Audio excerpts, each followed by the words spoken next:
What's going on, my late night roamers and my goodness, grinders and just all out shiners? This is Candace Ivory with Lioness Wealth Therapy coming at you YouTube Live. My goodness, I am starting my midnight series again. Yes, I've missed all of my late night people, so I had to come back with something sizzling, something new, some new information that we hadn't talked about.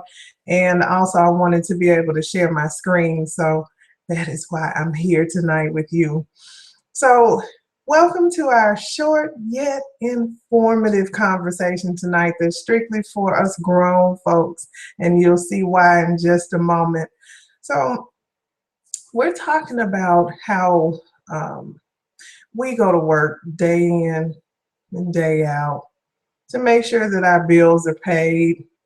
Some of us have bills that are finance related, like our car notes, our furniture, our jewelry, some of us, maybe our rims, whatever the case may be, even money. Yes, I said it, money. That is correct. Well, we have credit cards, right? Absolutely. That's what we're going to talk about tonight. So, exactly how did we get to the revolving door financing? Have you ever thought about that? Let's just take a moment. Let's go back a moment and find out where we got this need for financing our lives. When we were growing up, did anyone ever sit down with us and teach us about wealth? Okay.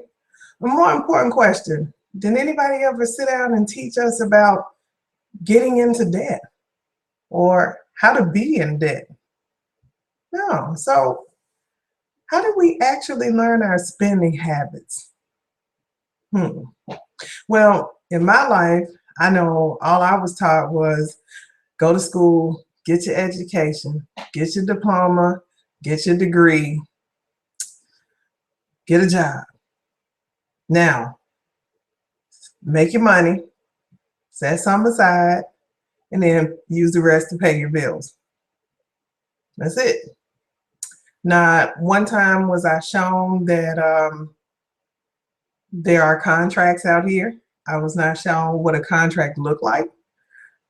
Now that I think about it, I wasn't even shown what a bill looked like. Boy, our parents really made sure that they kept some of those things from us, right? And in their own genuine heart, they were just trying to keep us from having to see their struggles, maybe. Or some of parents just didn't feel like it was our business. Whatever the case may be, we didn't get a chance to be a part of the working class information that we needed. So once we got out, got on our own, who was there to teach us the system of finance? Did anyone teach us about interest rates? Did they give us a blueprint? Were we ever put into focus of looking at our money in a long-term view? Like really projection view. How many of you with credit cards seriously thought about how long it would take you to pay it off, let alone how much you would have to pay in the long run over time? Well, let's take a look right now at how a 2-minute decision can cost us a lifetime of headache, stress, and unnecessary money expenditure. And no, I'm not talking about our sweet and gorgeous children. So let's take a look at that now. I'm going to share my screen and then we'll get started.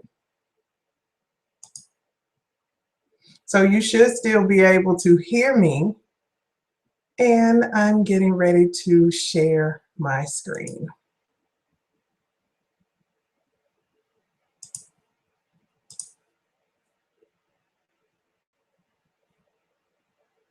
Okay, so welcome to tonight's subject, which is called the bloody mess. And let me make sure you can see my screen. Yep. All right. Okay, so here we have a quote by Ivy Stokes. Ivy Stokes is the founder of My Econ, which is short for My Economy. It is the personal financial success system that was set up for working class individuals such as myself and you to ensure that we are able to utilize the monies that we earn in the right manner, not overpay taxes, make sure that we stay out of debt or get out of debt, and to make sure that we learn to invest, all while as well learning the importance of having a home-based business to help with some of the expenditures that we already have. But we won't get into that. So the bloody mess. So in this quote, it says, interest is the penalty you pay for the right to own something in advance that you cannot afford. So how many of you all have vehicles? And how many of you all pay cash for those vehicles? If you didn't pay cash for the vehicle, you're financing it. And if you are financing it, that means that we're paying for something now because we could not afford to pay for it in the beginning off top all the way out in whole. So we're paying many little payments over a certain amount of time, and we have a penalty on top of that. So for this example, let's say we just bought a new home and we really want to get a nice bedroom set and living room set because we know that, home is what you make it.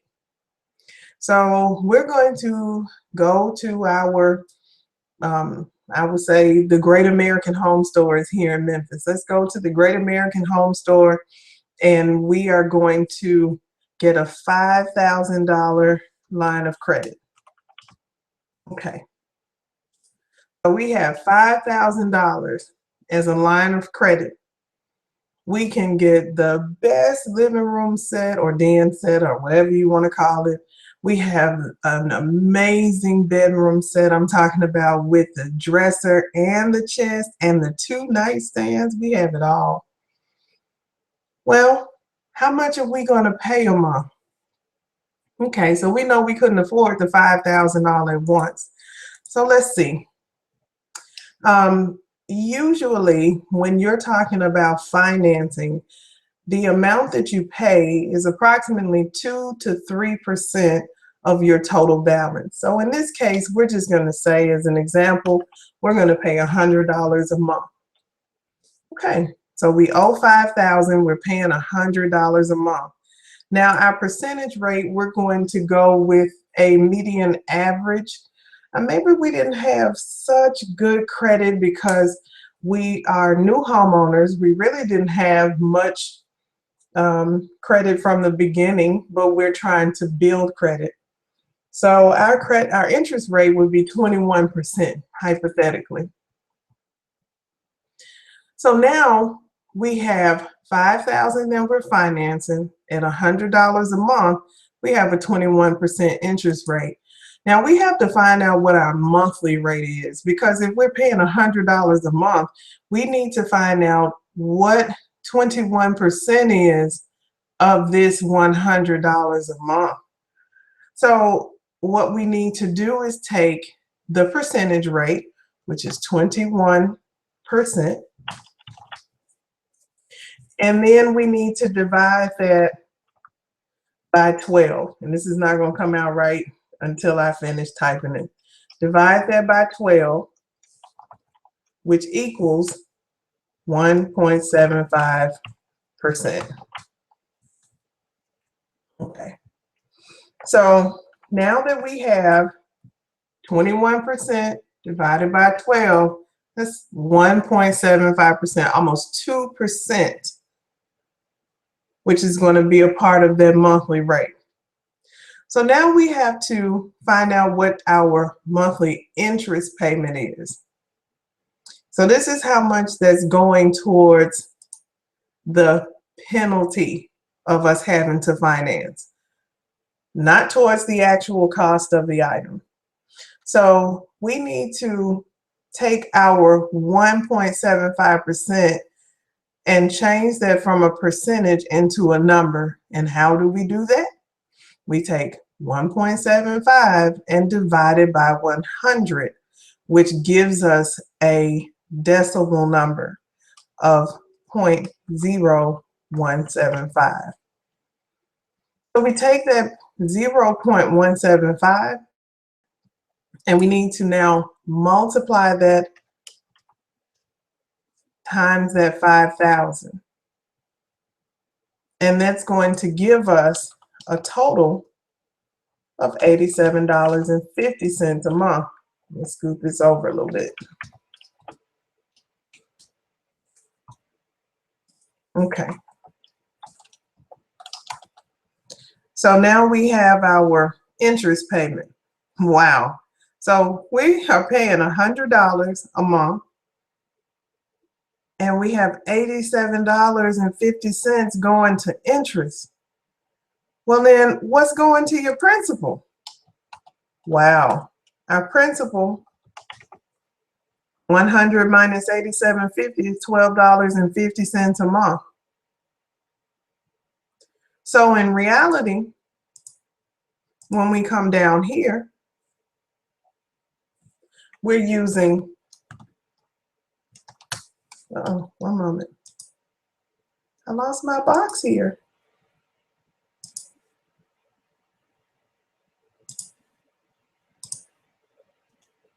Okay, well, I had to create one. So we're taking 5,000, and I'll straighten this out in just a second.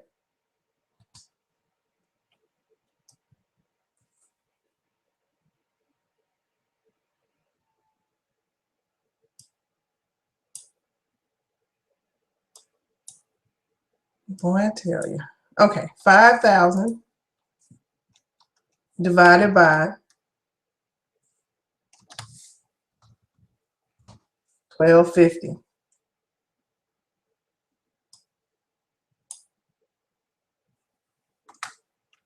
Let me scoop my 1250 over a little bit.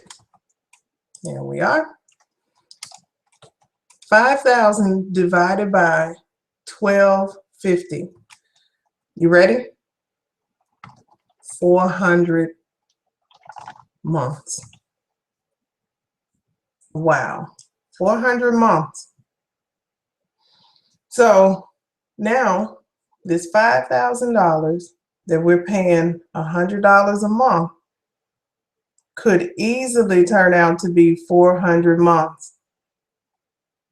This is an example. It is not real life. It is hypothetical.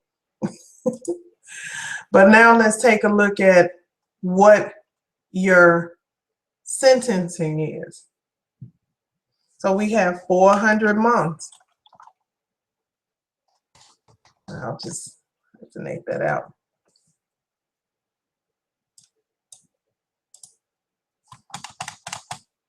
Divided by 12.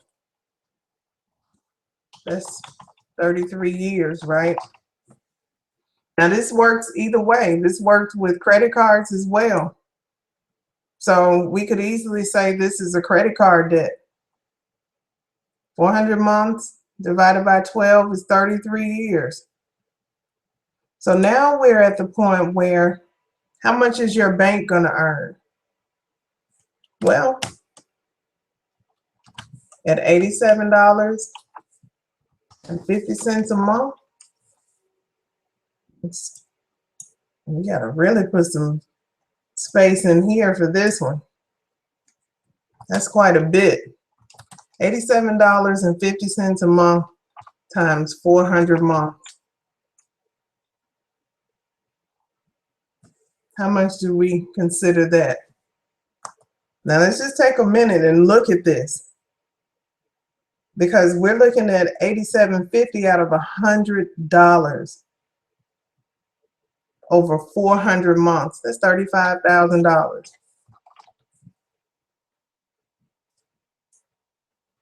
$35,000.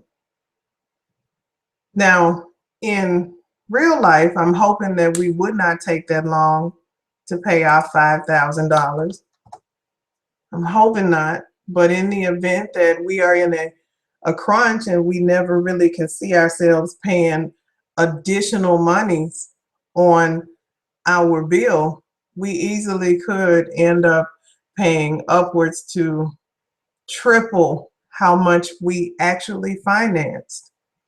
So now that is why this is called the bloody mess, because it is really killing our pockets. It's killing our wallets to have to come up with this amount of money, $5,000, $100 a month, 21% interest rate, $87.50 of interest, and only $12.50 going towards the principal payment.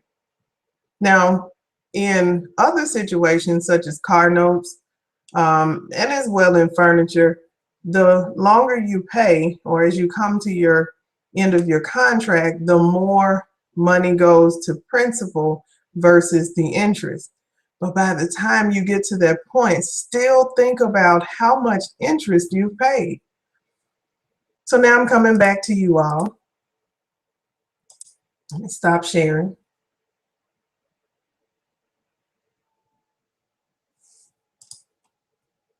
And share myself again. Okay. So that was really the bloody mess. I'm convinced that we have gotten ourselves into a situation that, and I'm not saying all of us, I will say that it is only some. We've gotten ourselves into a situation whereas we're financing our lives just to make ends meet. Whether we have a $40,000 a year job or a $400,000 a year job.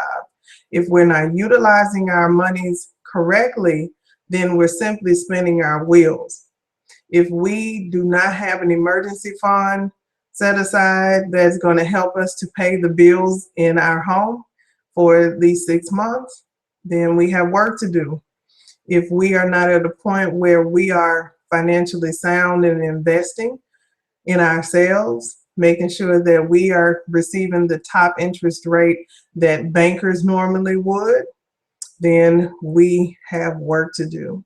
So are we going to continue to create bloody messes throughout our lives, or are we going to clean up our act and get our thing together and make sure that we fix our situations and make sure that we focus on creating generational wealth for our children and their children and generations to come? Are you building your empire? I know I am. Well, this is Candace Ivory with Lioness Wealth Therapy. Please share this information.